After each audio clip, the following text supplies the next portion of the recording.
30 апреля около 6 утра в Симферопольском районе прошли 3 обыска у Ролана Османова в селе Урожайное и у Дилявера Бекирова в селе Живописное, а также у Руслана Бекирова, сына Дилявера Бекирова, в Симферополе. Его силовики увезли с собой, принудили сдать анализы на наличие наркотиков. Оккупанты на месте никак не объясняли причину своих действий, зачем они приехали и с чем связаны обыски.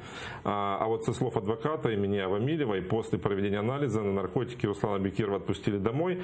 Сотрудники полиции ему наотрез отказывались объяснять, по какой статье возбуждено уголовное дело, в чем заключаются претензии к Руслану Бекирову, а также отказывались предоставлять копии протоколов обследования. Руслану Бекирову порекомендовали не отлучаться из Симферополя и оставаться на связи до 5 мая, когда будет готов результат анализов. А с нами на связи один из тех, у кого был обыск, это житель села Урожайного Ролан Османов. Доброе утро, Ролан. Доброе утро. Ролан, можете нам рассказать подробности этого происшествия, ну, скажем так? Вам предъявляли какой-то протокол, объясняли, что будет, как проходил обыск? Ну, 6 часов ко мне ворвались в дом группа ОМОНовцев, всех подняли, всех разбудили с автоматами, в камуфляже, в масках, предъявили постановление. Поспешно мне прочитали постановление, по которому у меня искали наркотические средства. Оперуполномоченный мне отказался. То есть он мне поспешно предоставил свое удостоверение, но на требование мне повторно его предоставить, чтобы я записал его данные, он мне отказал в этом. После чего у меня начался обыск. Самый настоящий обыск, хотя в постановлении было написано, что это было всего лишь обследование. Обыск проходил в грубой форме. Ковырялись абсолютно во всем доме, даже в детских игрушках, в детских вещах, абсолютно везде. Во время обыска даже моей матери стало плохо, у нее очень серьезно поднялось давление, и хорошо, что оперативно подъехала скорая помощь и оказала помощь.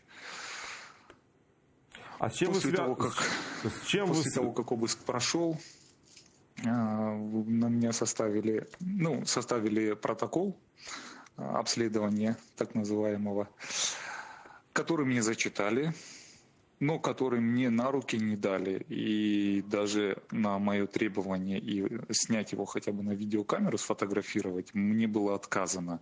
И когда я настаивал на том, что я имею право взять копию или сфотографировать его, то есть мне даже звучали угрозы применения силы, то, что мне наденут наручники, заберут телефоны. То есть даже в такой форме это происходило. А с чем вы связываете их появление у вас дома? Ну, понятное дело, что официальная причина, которую они назвали, это наркотики, это всего лишь, наверное, повод.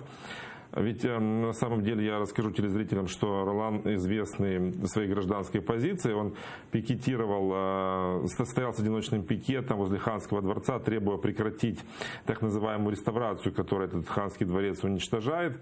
Ролан участник объединения «Крымская идея». Это где собираются жители Крыма, крымские татары, отстаивают свое право на язык, на культуру, на свое право на Крым, скажем так.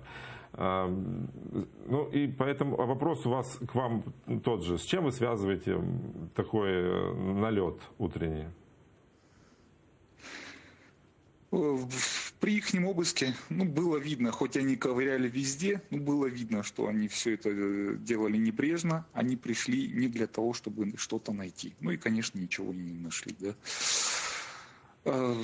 Я в последнее время активно стримил, особенно когда были задержания наших 24 крымских татар в Крыму.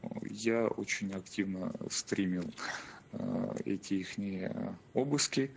И я думаю, что именно с тем, что я освещаю их преступления в Крыму, я с этим это связываю. То есть это попытка запугать? Да, совершенно верно. Они себя именно так и вели. У них не было цели что-то найти, они были абсолютно спокойны. То есть было видно, что они просто пришли запугать.